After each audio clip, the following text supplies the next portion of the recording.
पूजा खेडकरची उमेदवारी रद्द, अटकपूर्व जामीन अर्जावर देखील फैसला उद्याच. पूजा खेडकरांभोवती फास आवळला.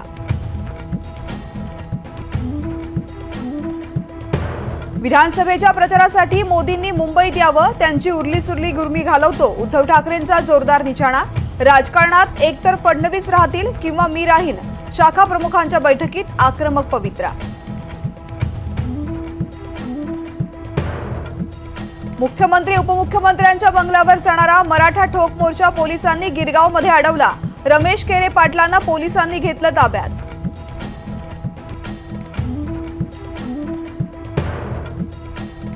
पोलीस भरतीत EWS अंतर्गत मराठा उमेदवारांच्या निवडीला तात्पुरता ब्रेक. मराठा आरक्षणाचा गोंधळ कायम असल्यामुळे अप्पर पोलीस महासंचालकांचं संबंधित विभागांना पत्र.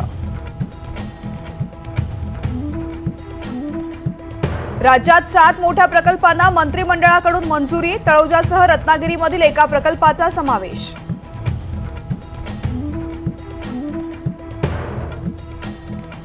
CSMT परळ 6व्या मार्गिकेसाठी चाचपणी. हार्बर मार्गावरील ट्रेन सँडहर्स्ट रोड स्थानकापर्यंत, तर भायखळाचा फास्ट थांबा रद्द होण्याची शक्यता.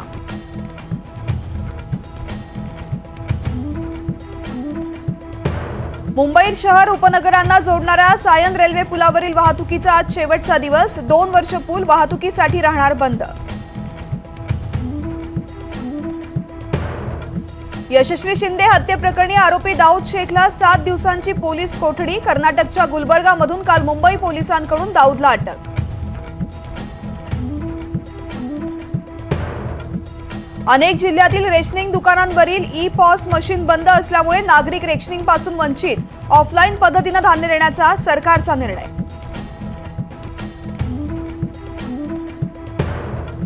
केरळच्या वायनाडमध्ये भूस्खलनात 172हून अधिक जणांचा मृत्यू. 1000हून अधिक नागरिकांना वाचवण्यात यश. बचाव कार्य अजूनही सुरू.